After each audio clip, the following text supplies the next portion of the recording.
We have a great show for you today. Does Biden have the stamina to even run in 2024? Donald Lemonhead is curious, and the press secretary's answer is laughable. Does the president have the stamina, physically and mentally, do you think, to continue on even after 2024? Don, you're asking me this question. Oh my gosh, he's the president of the United States. You know, I can't even keep up with it. We just got back from New Mexico. We just got back from California. That is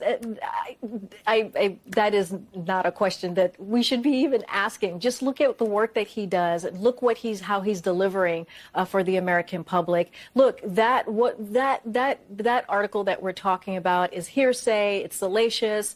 That's not what we care about. We care about how are we going to deliver for the American people? How are we going to make their lives better? That's what the president talks about. That is his focus. And that's where we're going to continue to focus on. You know, it's getting weird out there when even Donnie Lemonhead is starting to doubt it. No offense to Karine Jean-Pierre, but she's not very good at her job. Here's her freezing up for a long time when asked about baby formula shortages. So I have two questions on baby formula. So first, what is the latest update the White House has received on the current infant formula situation across the country? Yeah, let me see if I have anything new for you on that.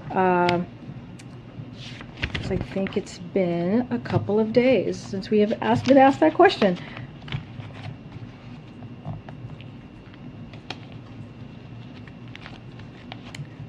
Okay. I don't have anything new. I know we made some announcements last week. I just don't have them in front of me. We got a great show for you today, folks. The live starts now.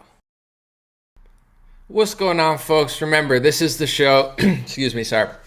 This is the show where you have to, this is America. Joe Biden is strong, smart, young, amazing. He's a K-pop star. He could run races and beat, the world's greatest track stars. His stamina is that among the likes of Muhammad Ali in his prime. And if you disagree with me or the regime or the media or the corrupt people who locked our country down for 2 years, you're a racist, sexist, xenophobic conspiracy theorist, and you should be banned off the internet. Jokes aside, I just want to show you my reaction. I did a little Instagram reel to, Karine Jean-Pierre, just shocked that, Don Lemonhead even had the audacity to ask her a real question. It's like, how dare you do what you're supposed to do? Does the president have the stamina, physically and mentally, do you think, to continue on even after 2024? Don, you're asking me this question. Oh my gosh, he's the president of the United States. I can't even keep up with it. We just got back from New Mexico. We just got back from California. That is not a question that we should be even asking. Just look at the work that he does. Look how he's delivering for the American public. Look, that article that we're talking about is hearsay. It's salacious.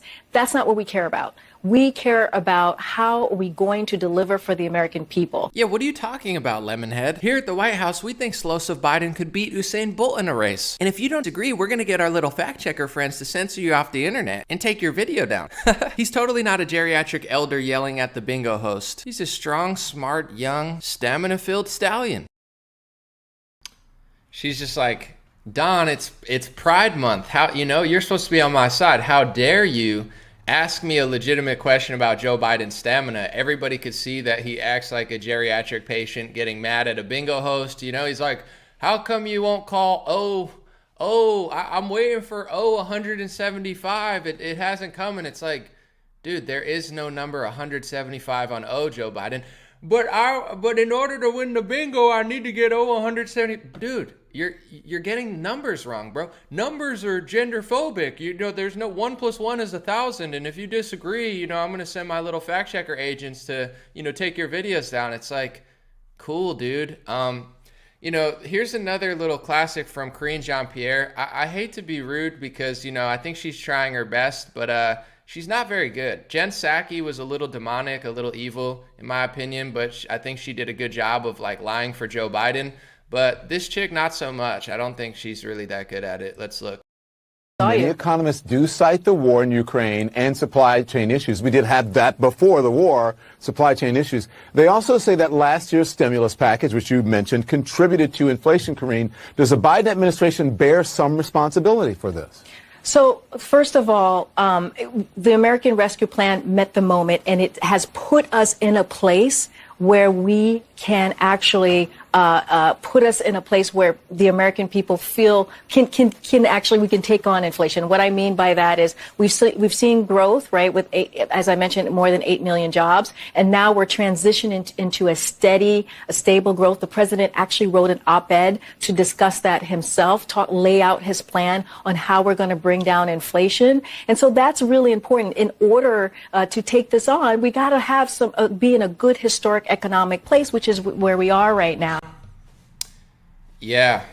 We're in a great economic place. They just keep saying that. They're like, the Federal Reserve says that the survey, 80% of Americans are saving more than ever. It's like, where are these people? I don't know a single one that's saving more than ever. But, Karine Jean-Pierre, she took on the hardest job in the world. I mean, the hardest job in the world is to lie for Joe Biden. And this White House press secretary, I'm not saying it shouldn't exist, but I don't think the role of it is supposed to be like, you sit on television every day and you just pretend to be Joe Biden. Like, you can't, I know she disagrees with him. I know Jen Psaki probably disagreed with him, but that's not your job. Your job is not to be yourself. Your job is to be like a double of Joe Biden because he's not answering that many questions. And they did it for Trump too. I just think it's such a weird job. It's like literally you have to lie and fake who you are and you can't have a different opinion. And you just have to like sit there and pretend that you're the president, even though you're not. For Karine Jean-Pierre, this is a really difficult job for her because she's not allowed to just call everything racist and sexist and misogynistic, etc., which seems to be like how she got that position. So I'm proud of her for taking on a role where she actually has to use her brain and say things and make sense. And, she's not doing so great, in my opinion, a lot worse than Jen Psaki. And I think it's because this is kind of what she did before her job. It's a lot easier to not have a real job and just call everything racist. Racism, sexism, misogyny, all of that, homophobia, xenophobia, we connect it to Donald Trump, but it existed before Donald Trump. Fox News was racist before coronavirus. They are racist during the coronavirus. Fox News will be racist after the coronavirus. Racism was here before Donald Trump, and sadly, it will be here after Donald Trump. It walks like a racist, talks like a racist, acts like a racist. It is a racist. And we have a racist president in the White House who really pushes his racism like a peacock. Donald Trump is the first president to have purposefully has made racism the center of his campaign, of his administration. Racism. Oh, sorry.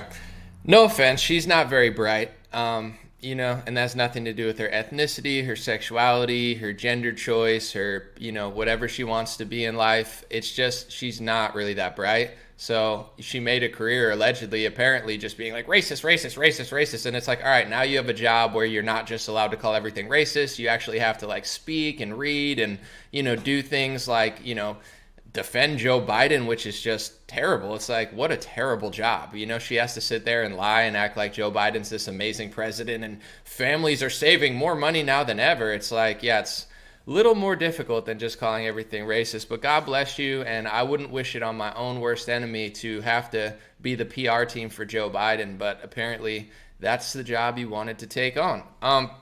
Now to the question, is Joe Biden mentally fit for 2024? What's happening?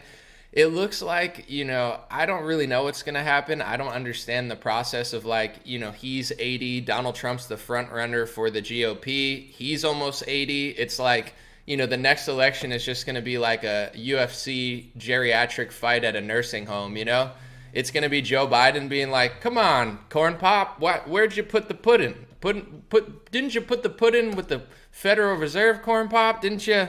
I told you I want the pudding in the freezer. I like it nice and cold. And then they're like, no, Joe Biden, we're talking about inflation. It's at record highs.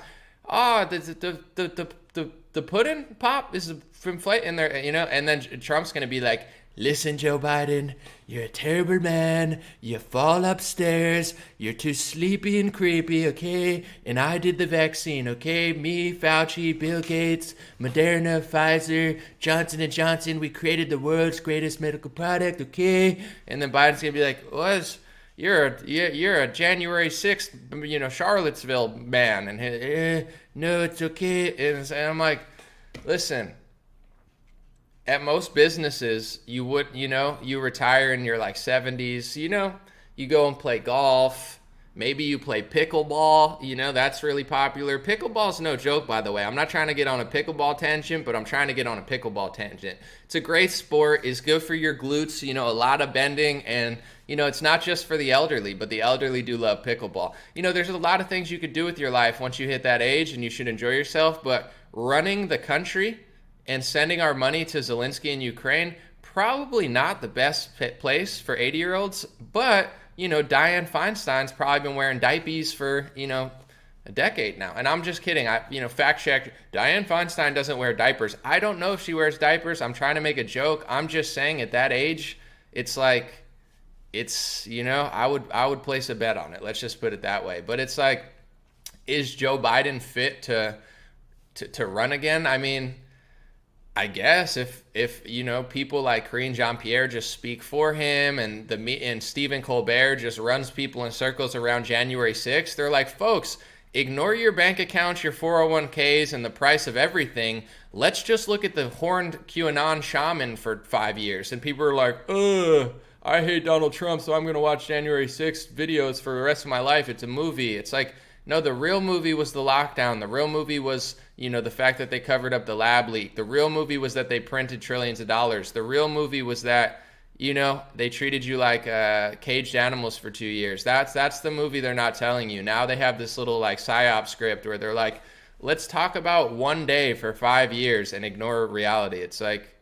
let's not. But, at this point, I think there's somewhat turmoil in the Democratic Party because they're just off the rails. Is he fit to run? I mean, probably not, but does he even do anything? He's just like a little puppet. He's got people around him who probably call the shots, and he craps his pants and licks ice cream cones all day. I don't know what he really does. Does he have a soul? Does he have like an agenda? Is Joe Biden this like totally moral person that has his own feelings and thoughts? Or is he a career politician who's been there for decades and just kind of grifts and grinds and doesn't, will fly like the wind? In the 80s, he's this guy. Now he's this guy who, I don't know. We'll see if he runs or not. I don't know how they'd replace him. And at this point, it looks like the GOP is the front runners for the next 2 elections. So I don't know. Let me know what you guys think. I'm going to read some comments today and hang out for a little bit, but will Joe Biden run? Does he have the stamina? I mean, if he could win in 2020, I guess he could win in 2024. Does it matter if he has the stamina? If he sits in little circles and says, oh, there's, the coronavirus, that's why I don't have huge crowds. It's like, okay, there's no more restrictions. Where are your massive crowds, bro? Remember when we were all sitting in circles watching you speak and you're like, that damn COVID, or else this would be Woodstock here, for me. It's like, all right, people are having large events. Where's your crowd? You don't even have a crowd, but whatever. Let's see. Someone said, I hope not. I mean, I don't even know who's better than Joe Biden in the Democratic Party, though. Like, Pete Buttigieg, another puppet, AOC, psychotic pigeon, Elizabeth Warren, emotional, angry pigeon with pigeon eyes. It's like they're all frauds. The only semi-decent person over there is like Tulsi Gabbard, and she's probably like a hardline Republican now. She'll probably join Fox News. She sounds like Ted Cruz now. I'm not knocking. I'm just saying it's like, Biden is just like a perfect representation of the Democratic Party.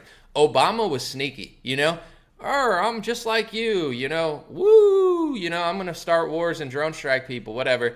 But Biden is what the Democratic Party is. That's my only positive takeaway from all this. It's like, you think Obama's what the government is, but he's just a good liar.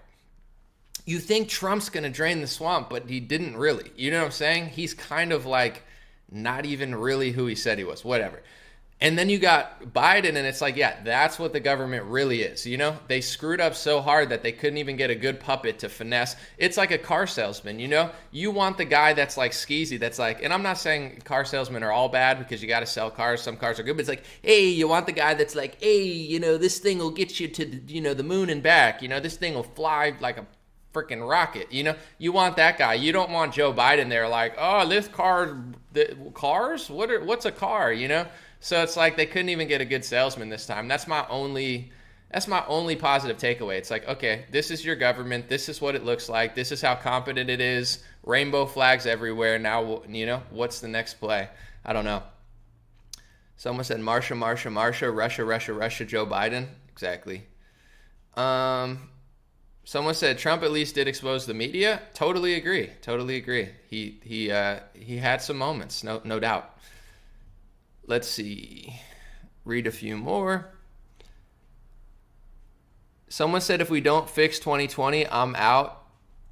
I guess you could go out then. I think that's kind of part of the thing. It's like if hundreds of thousands or millions of Trump supporters don't vote, then the Democrats are going to win. So I don't know. That's why I don't follow narratives. It's like if you're going to, this is my personal perspective, but if you're going to talk about the election, do it strategically where it's like do something about it, make it better. In my perspective, maybe unpopular, but I believe the GOP was in on the scam in 2020. So I find what Trump and a lot of people are doing about the election is disingenuous because it's not like he was on the right side of history in 2020 doing everything he could. He was in on the lockdown. He was in on the vaccine production before the lockdown even existed. He signed the executive order in 2019 to sell our country out to Big Pharma. He was in on Operation Warp Speed. He was in on the Fauci phase plan. He told Georgia to stay locked down. Sweden had opened and Trump said it was a bad thing. Sweden should have stayed locked down.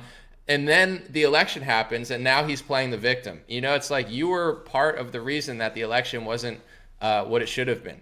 So to me, it's like they're just throwing a fit and playing the victim instead of admitting, yeah, we blew it. You know what I'm saying? We didn't do anything about big tech. We allowed them to run rampant all over our supporters. So, I think what they're doing, in my opinion, is they're demoralizing their own base. They're throwing a fit, just like saying Mike Pence is going to overturn, the electorates and send them back. It's like, no, he's not. That's a Hail Mary attempt because you guys didn't get what you wanted. So, everybody's like taking their ball and going home. I'm still going to vote. Republicans are mostly losers, but it is the lesser of two evils. Locally, it makes more sense. And if Democrats control all branches of power, they want you. You could almost say, and I'm not saying it is, you could almost say it's a psyop to get a bunch of Trump supporters not to vote. And I'm not saying that's what's happening because I don't think so. But at this point, I wouldn't doubt it. 2020 was a setup. The Capitol was a setup.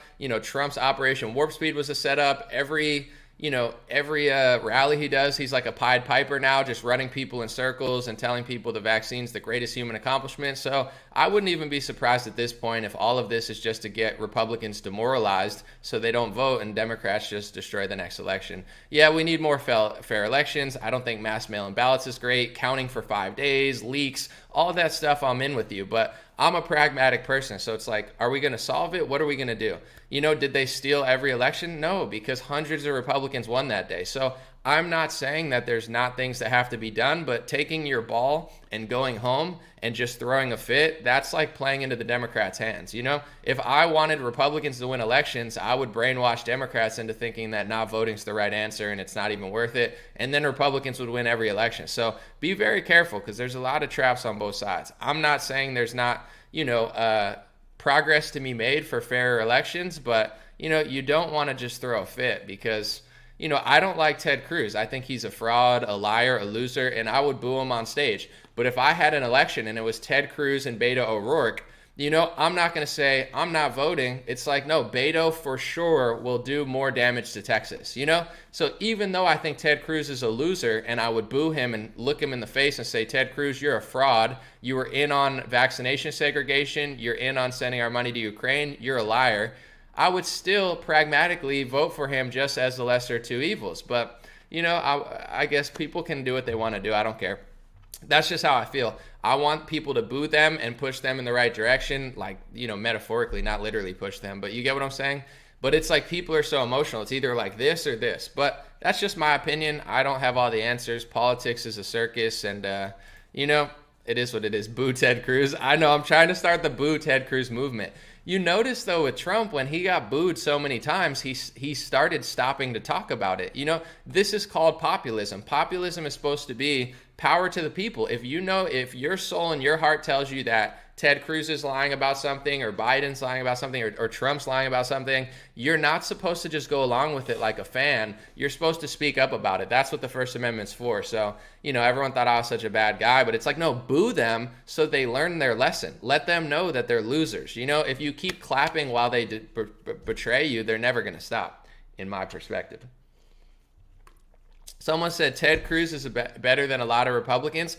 I agree. He has some value. I'm not an emotional hater where I'm just like, screw him. I think he's a loser. I think he's a liar. But yeah, he is in the upper echelon of Republicans. That just shows how bad the party is, where he does have his moments. The omnibus bill of 2019, it was Ted Cruz who really spoke the truth about it. There's a lot of moments where Ted Cruz is on the right side of history and doing a lot in the Senate more than most people. So I would say he's one of the better Republicans, sadly, but that shows how bad our party is. If Ted Cruz is one of the better Republicans, Lindsey Graham somehow keeps getting elected. It's like, why is Lindsey Graham not getting primaried? I don't understand. He's such a snake. We've known it for 5 years, yet he's somehow going to be there till 2027. So that's what I'm saying, where it's like people give certain people passes where, yeah, I guess if it's a Democrat and Lindsey Graham, I'd vote for Lindsey Graham, but why is he even winning in the first place? He should get primaried by somebody who's more like, Rand Paul.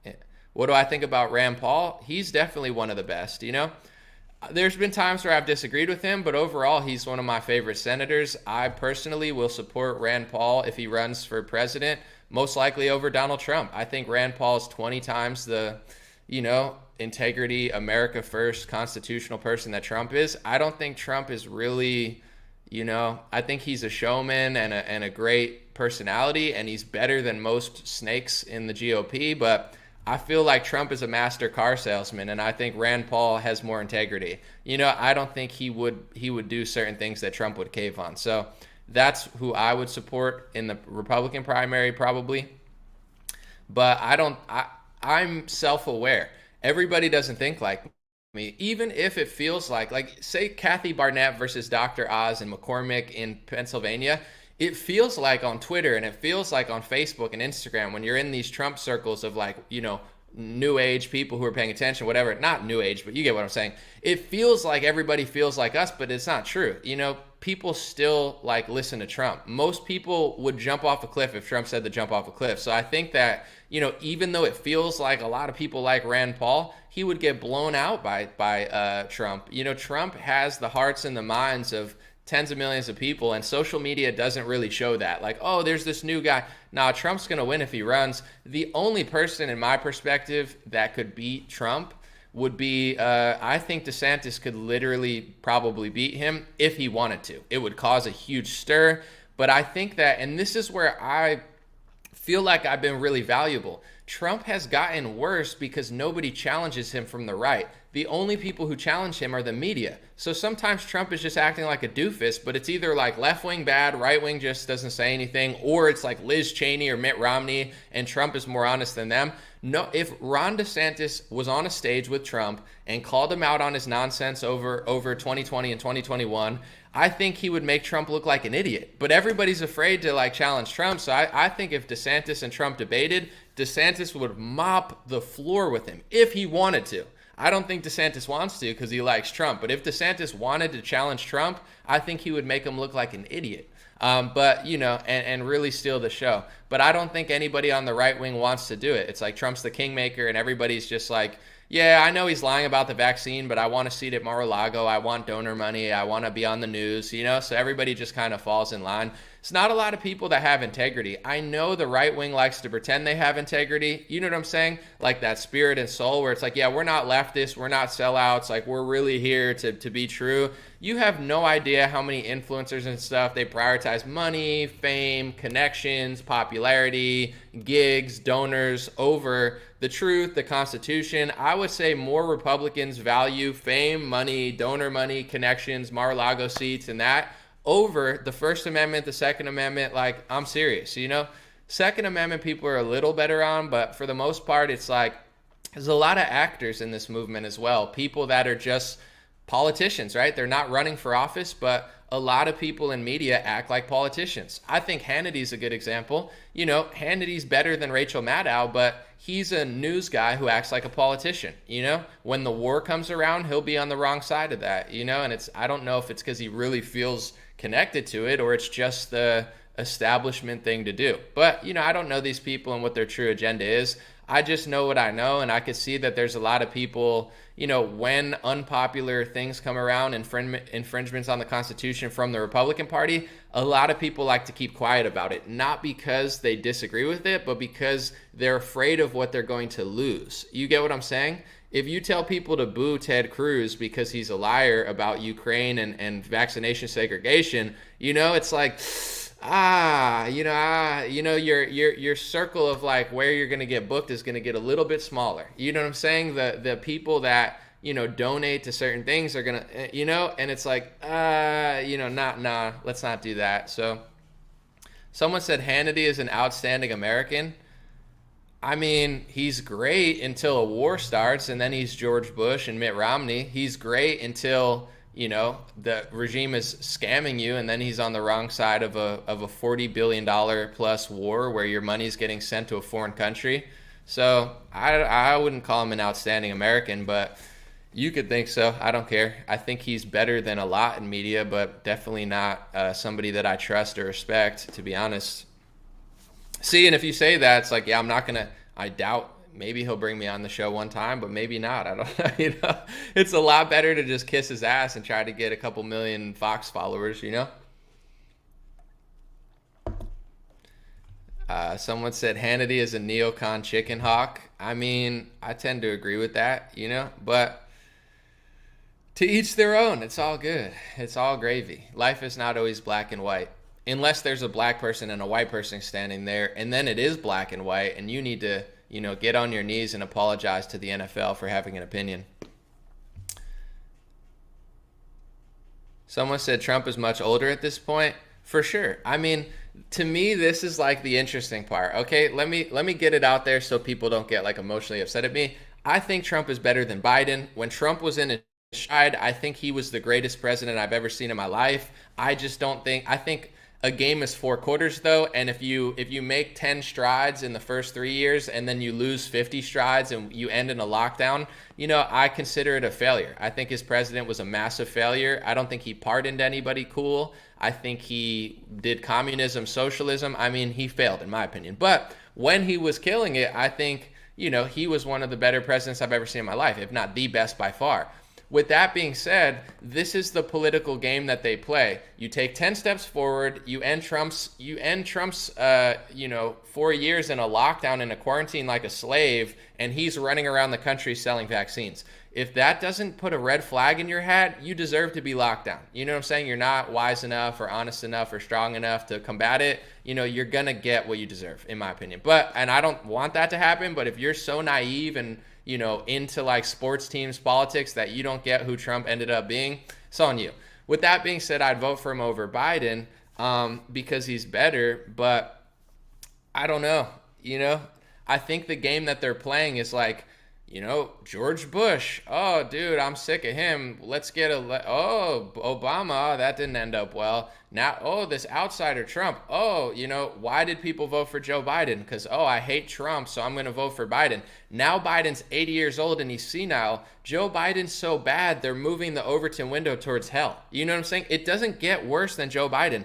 I would vote for, my harmonica over Joe Biden. I'd vote for a rock over Joe Biden. I would literally, if it was Joe Biden and a rock, like a literal rock, I would vote for the rock, and I would probably save a lot of tax money. But he's so bad, now people are like, I want to go back to Trump. And it's like, that's the whole game. It's like Trump is almost 80 years old. Yeah, he's better than Biden. So is a rock. Trump is better than Biden, but Trump also printed trillions of dollars, did communism, gave big pharma money, and then when America needed a leader the most, he ran around the country selling vaccines like a used sleazy car salesman. To me, I think he's like a total scumbag. I used to look up to Trump like he was the hero of humanity, and I consider him like one of the biggest Benedict Arnold characters in modern history. He roped everybody up, promised everybody the world, said he was going to do all this stuff, and then ended up being a sleazy Moderna, Pfizer, and Johnson & Johnson salesman when no one agrees with him. I think he's a garbage person, and I think Donald Trump's soul is just rotting, but that's between him and the Lord. Nobody's perfect, but, the deception that he did is unbelievable. So, yeah, I would vote for him over Joe Biden, but that's the whole game. Let's put in this garbage guy who like drools out his mouth, and then the Overton window is so far towards hell, people would prefer anybody over that guy. So it's like, let's go right back into the hands of the guy who did communism, Let's go right back into the hands of the guy who ran around Fauci for 3 months and did backdoor deals with Moderna. It's like, that's what Republicans want. This country's shot until people wake up. But, God is great. I'm still grateful. We're still a big empire. We have a lot of money and bankers who steal things from other countries. I'm not saying it's great, but as far as living in America, it's better, in my opinion, than a lot of other countries. I always think of the hyperinflation of Germany that they rarely talk about because that's why people were so ticked off. But anyway, hyperinflation got so bad in Germany that people couldn't even afford bread. You think inflation is bad now? Imagine if you went to the gas pump and it was $50,000 to pump your gas. That's called hyperinflation. This is just inflation. It sucks. Everybody's struggling, but it's not that bad. Hyperinflation is when it costs what a house used to cost in order to buy groceries, But in Germany wasn't as strong as America. So America, we're still a very strong nation. I mean, it's not like the whole world cut us off. We're cutting some of the world off. But we got to be careful, though, because when we cut off with Russia and China and India, it's a slippery slope where, Africa doesn't really mess with us that much anymore. South America's getting lobbied by Russia and China. We got to chill out. We definitely need better leadership, but I don't think it's going to get that bad to hyperinflation because our currency is so strong. But degenerate-wise, Sodom and Gomorrah-wise, I do see the parallels to Berlin. We are going that route, but we are stronger than Germany was, because people don't know that, but it got bad, before, the infamous guy came into power. It's the reason people were so desperate and even, considered that idea was because they were literally just buried in hyperinflation where bread was unaffordable. That's scary stuff, but hopefully that doesn't happen here. Someone said they hyperinflate the currency on purpose. Well, I've heard this theory, and I don't know much about it, but it's say you owe China, which apparently we're never going to pay. Say you owe China trillions of dollars. It's if you hyperinflate the currency, it's easier to pay off your debt. You know what I'm saying? It's the currency trillion. It's take the money now. It's not worth anything. So I don't know if that's true or not, but some people think they purposely inflate the currency to, scam everybody and make debt easier to pay for themselves. But I don't know, their true nature. I don't know if they're incompetent. I personally, with all the evidence I've seen, I think they purposely imploded everything to do what Klaus would call, I always have this here just so I don't get fact checked, a great reset. It seems like they want to reset the world into a global communist system where top-down government controls everybody's decision thoughts and you have no autonomy, no constitution, no free speech, no right to bear arms. I think that's what they're going for. So do a lot of people who read and pay attention. But someone said, you should be ashamed of living in the USA. Well, I'm not, I'm very grateful to be here. And, there's bad things going on all over the world. While I'm not proud of everything we've done in America, I do think our Constitution's epic, and I still like America better than other countries. Sorry, not ashamed. Odin's Eye said the proficiency has been written. It's not supposed to get better, so what's the point? You're talking about the prophecy? I think I got you, Odin. Yeah, I guess, especially, I can't speak for every religion because I'm not as familiar with it, but as a Christian, it's at a certain point, things are going to take a turn for the worse and then get better eventually, when you go where you need to go. So I guess that's why I'm not tripping. I'm not a self-defeating, everybody's going, everything's going to go, I'm going to heaven. But I'm not trying to predict all this stuff because I know there's some Christians in the 30s, 40s. This is what I want to say. People have always thought it's the end of the world. You get what I'm saying? This is not a new phenomenon. Are things bad now? Sure, but things have always been bad. You know what I'm saying?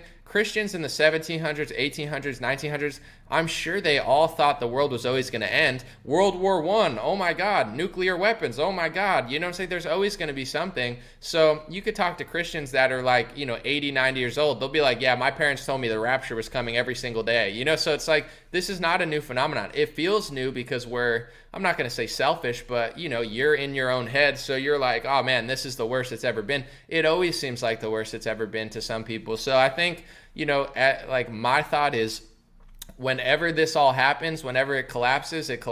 And, I'm not going to sit and act like it's going to happen every day. It might happen in a year. It might happen in 100 years. It might happen in 1,000 years. Although I would bet against that. I don't know that it's going to last that long. But I don't, at the same time, I'm not going to spend my every waking hour tripping about it. And I think what you said is true, especially if you're a Christian. This is what I want to say, because I'm not a pastor, I'm not a preacher, I'm not one to tell people what to do, I'm not perfect, I'm not saying I am, but what I will say is I find it fascinating that a lot of Christians are like, I'm super Christian, the rapture is going to come, and it's, I'm going to be saved, but then a lot of those same Christians are always the one freaking out the most over politics. They're angry, they're emotional, they're freaking out at Biden and everything, and I'm not saying to not be ticked off. It sucks to have this guy blow our country. I don't like Joe Biden, but if you really are a Christian and you really believe in the prophecy, then why are you tripping so hard? You know what I'm saying? That's kind of, I wouldn't say the only place I get my solace, but definitely it's like, I'm not saying to just be okay with stuff. I don't just sit and watch it happen. I do everything I can to really make life better. I try to, but at the end of the day, when you're angry and emotional, you're not even doing a good job. You're just like, angry and emotional, and you're not even doing the impact on the world that you think you're having. But, that's what I find fascinating. So I'm not acting like I'm more Christian than everyone or I'm so special, but I do think that a lot of people are either way too emotional about politics or they're lying and they don't actually believe what the Bible says, because, if you truly believe Revelation, then why are you so freaking out all the time? You should understand that at a certain point, things are going to take a turn and you will be saved. And also, if you're paying attention, you're keen and you're aware, you will probably be beyond saved even here, where it's like, if you look at some of the worst times of histories, not everybody gets got. You know what I'm saying? It's like millions of people do, for sure.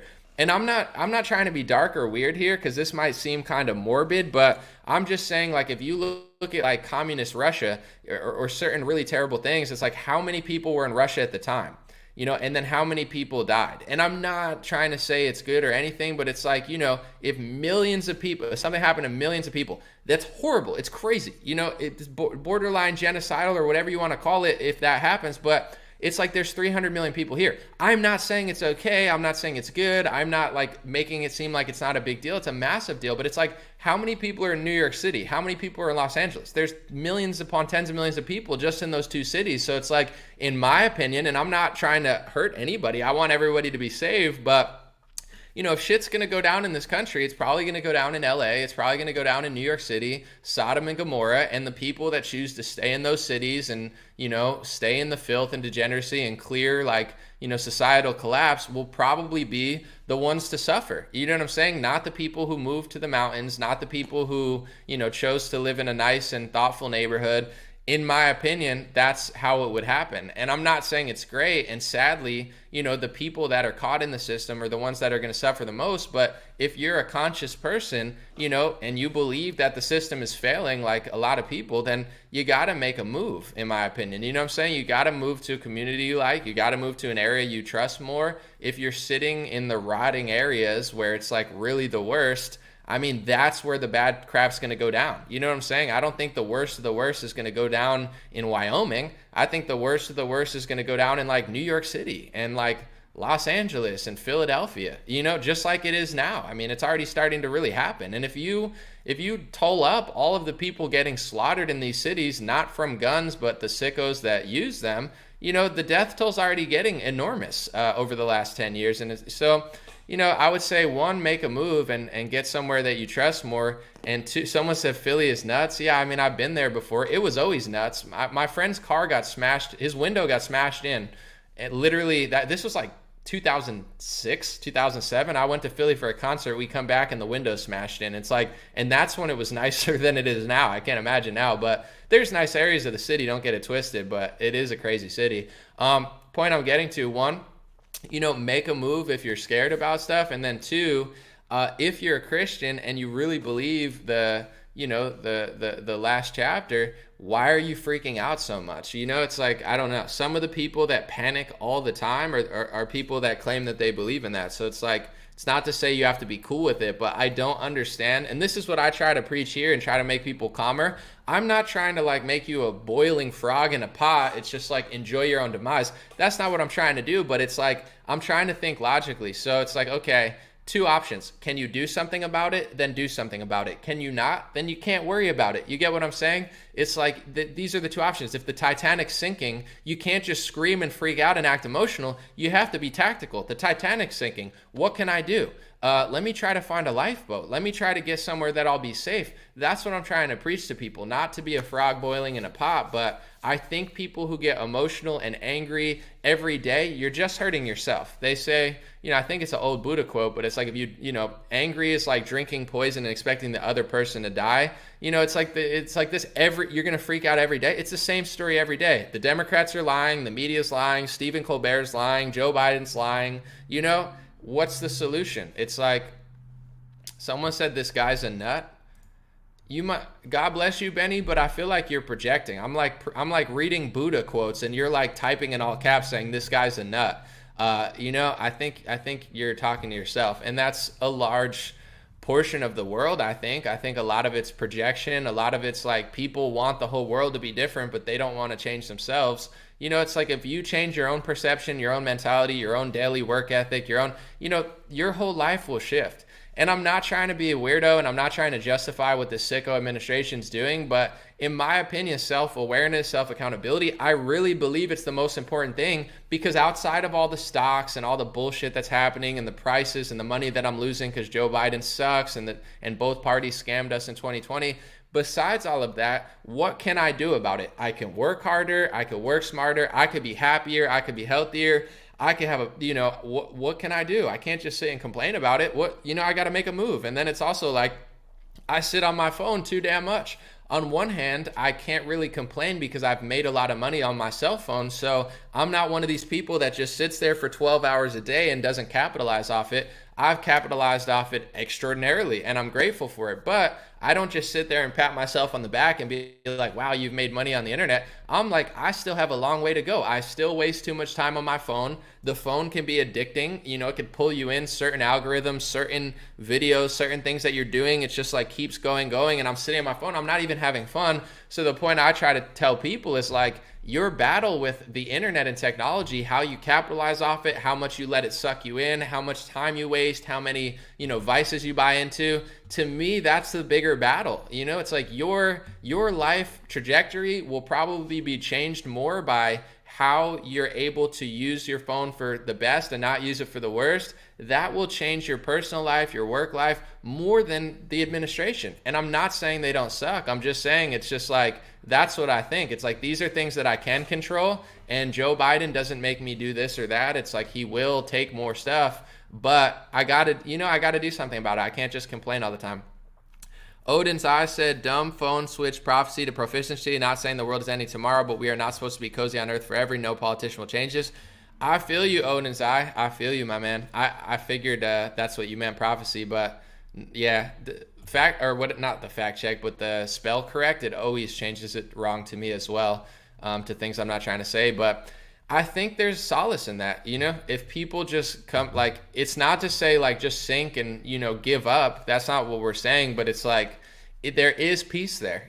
This is why people seek God. This is why people try to get to a certain point, because there is peace and solace. When you chase the world, and I made this mistake when I was younger, when you're chasing the world, you will become the world, and you will become miserable and bitter. And, that's what a lot of people are becoming, left wing and right wing. So I think overall, when you find peace yourself, your entire perception will change. Your entire life will change. The world is like a magnet a lot of times. It's like, if you have a better attitude, if you improve yourself, you will see more opportunities.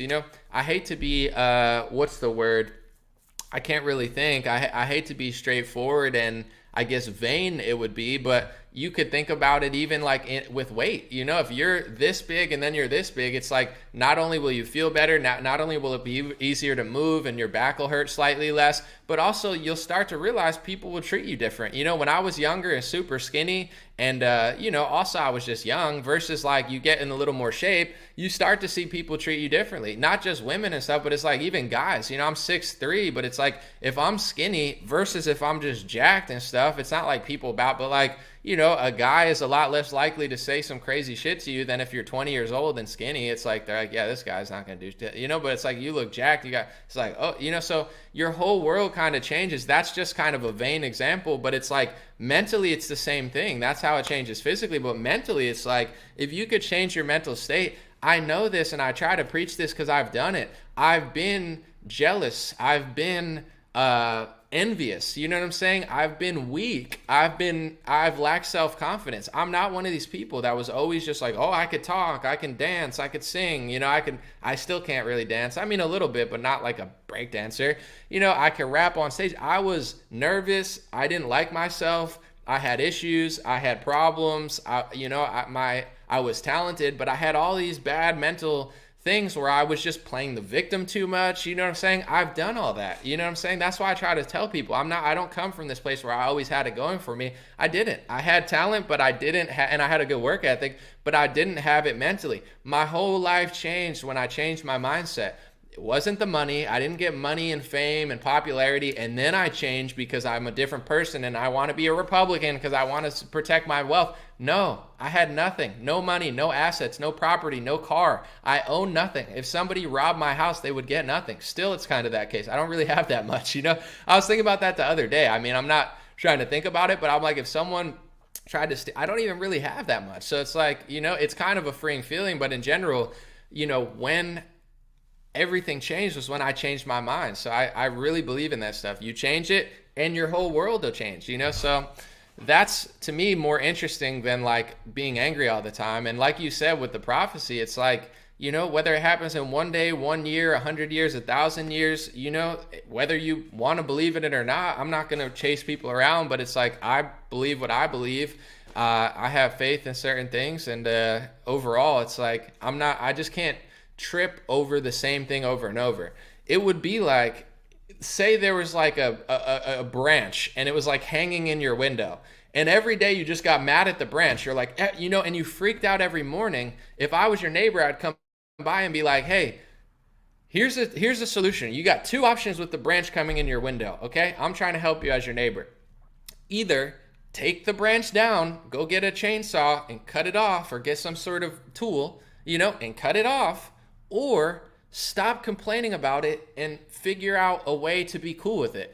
It's the only 2 options. You know, I don't understand being angry every day, all the time at the same thing. That's what politics is. It's a branch in your window, but people can't fix it overnight. So you got to just chill on it and understand eventually, you know, if enough people get on the right page, you could fix it. But there's no any sort of impact to freaking out about politics every single day. There's no logical thing from it. And I know a lot of people too that'll be like, you know, I want to change other people's perception. I want people to agree with me. I want this country to be smarter and stronger. And it's like, me too. But here's the crazy part. You have the greatest impact when you get away from your anger and emotion. Passion is good. Authenticity is good. A good work ethic is good. You don't want to be a pushover. Self-confidence is good. But you don't want to be angry and emotional. You actually aren't helping yourself. You're hurting yourself. You're hurting your movement. And you're hurting others. It's like when there's this massive event at the Capitol, you know, obviously the media is lying about it, but it's like the people that did actually push the barricade of police, it wasn't many, but there were a few. You're not helping anybody. You're not helping yourself. You're not helping the movement. You're not helping Trump. You're actually, you know, it's like that's what emotion and anger does. It's like strategy and being strategic with stuff. That's how you help. And when you get to a better place in your own life, in your own mind, that's when you're going to be the most effective at anything. Doesn't matter if you're an athlete, you work any sort of job. If your mind's scrambled, it doesn't matter what you do, whether you're driving trucks, you're fixing cars, you know what I'm saying, and you work in an office, whatever you do. It's like when your mind's scrambled, you're not going to have a good time. You're not going to enjoy like menial tasks. You're not going to do the best work. You're not going to be totally present, and it's going to hurt you and hurt everything. So it's like, that's, to me, is so crucial. It's just like, try to find peace in your own life. Try to come to peace with mistakes you made. Try to come to peace with where you're at, and don't be envious and don't want to be somewhere else, because you're never going to get there. The only way to get where you want to be is to enjoy where you are and make the most of it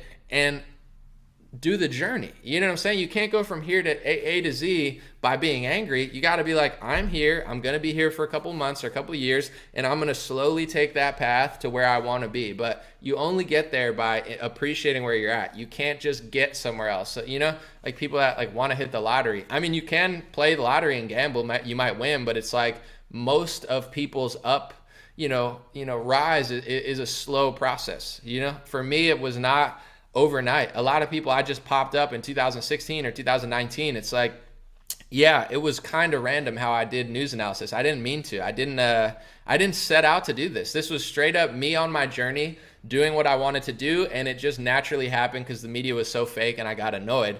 But it's like, there's 10, 15 years of work that nobody's ever seen that I did since like 7th grade. You could even say 2 decades, where it's like, it's not like I just, I start talking. It's like I had 10 bad shows. I couldn't rap. I didn't have eye contact. I was nervous. Like, things don't just happen. I know this is, for anybody that does content or anything, whatever it is, the biggest step that people always mess up on is they don't want to just put it out there. They're afraid of rejection and failure, where it's like, it's good to take time. You don't want to put out a lazy product, but at a certain point, I think people think things are going to be great at the beginning. Some people might be extraordinarily amazing and do that, but for most people, it's so many mistakes. Like, I've done thousands of videos. That's the only reason that I'm getting better. You look at my videos a year ago, they look trash compared to these ones, where it's like, that's the biggest mistake people make, is they're afraid to even launch it. They'll spend a couple of years just waiting. It's like, sometimes you just got to metaphorically pull the trigger on what you're doing, and just like put it out there, try it, fail, learn, and keep it moving.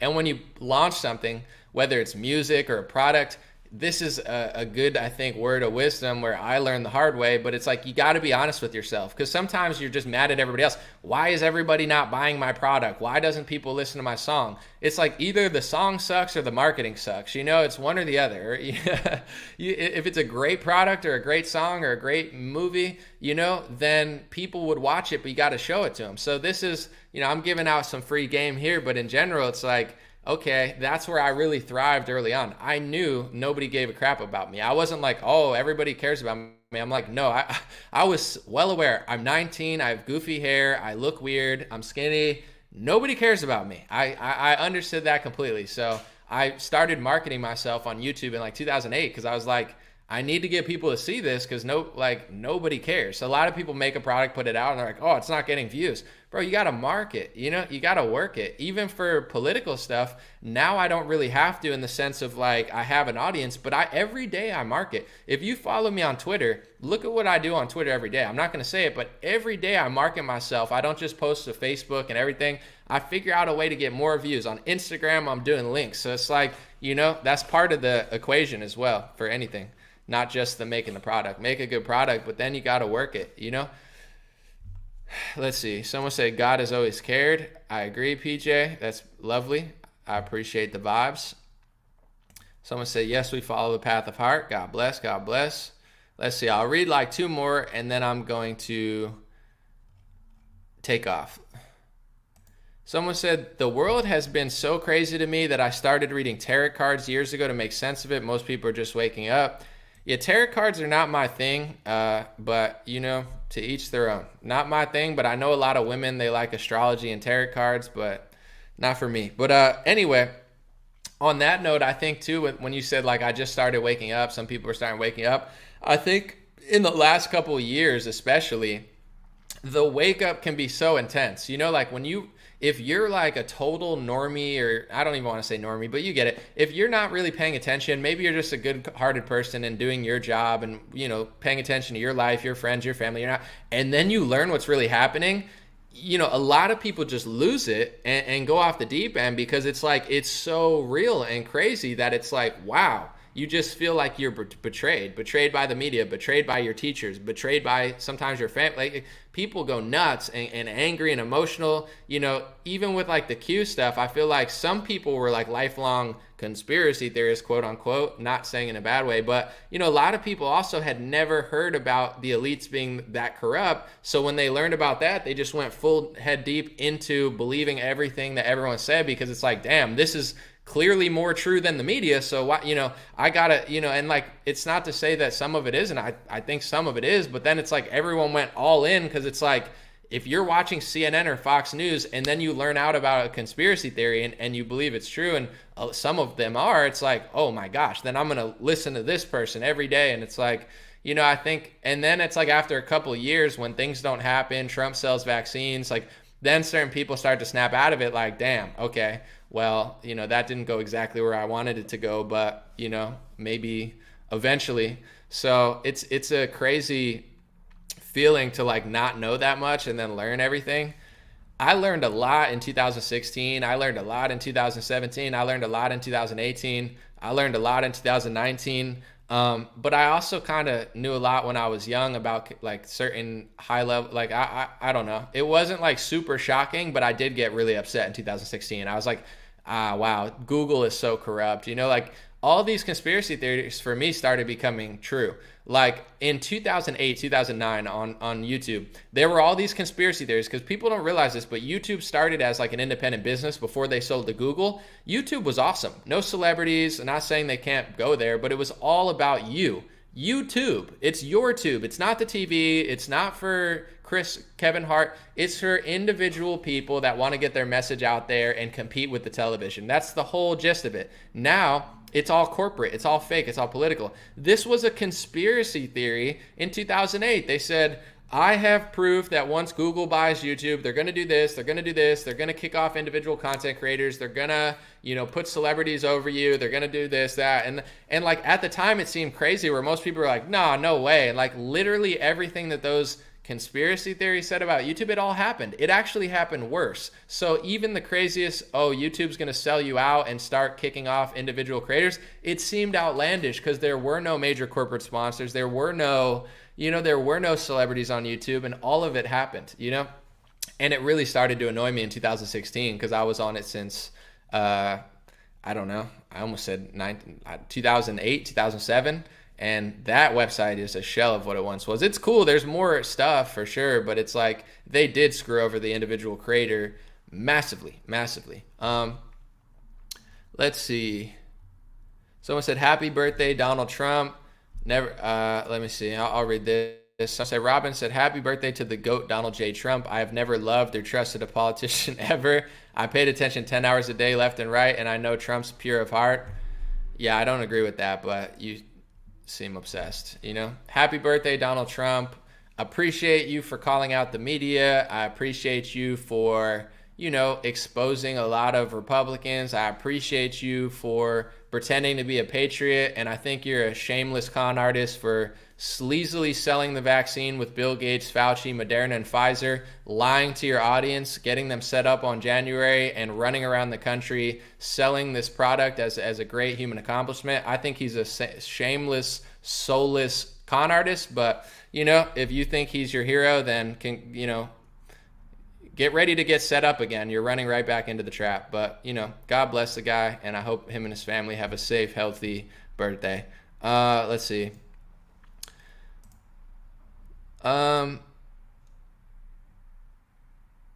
What do I think of Brandon Straka? Am I friends with him? Well, yeah, he's invited me to events before. We've chatted. A lot of people don't know this, but I think when Walkaway was first coming up, when he first launched his video, I had found it, thought it was super authentic and honest, and I had plugged it, you know, and shared it, and it got like millions of views because of my share and plug. So Brandon was always grateful for that. I was always appreciative to him. He had invited me before to a Dinesh event. What happened to him at the Capitol really sucked. I mean, I don't know.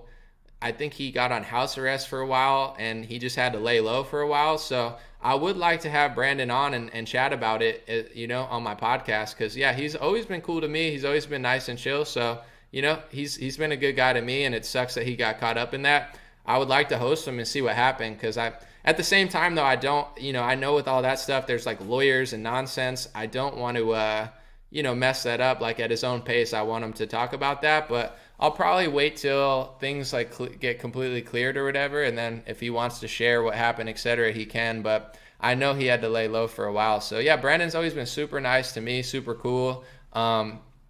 We've met at events, we've gone to events and stuff. So sucks what happened, and I didn't, to be 100% honest, like with his specific case, I believe I talked about it a couple months ago. I forget exactly in what context, like to show some love and support. But yeah, I don't really know exactly the full context of that. But I'm sure he has shared it. I have to watch one of the videos.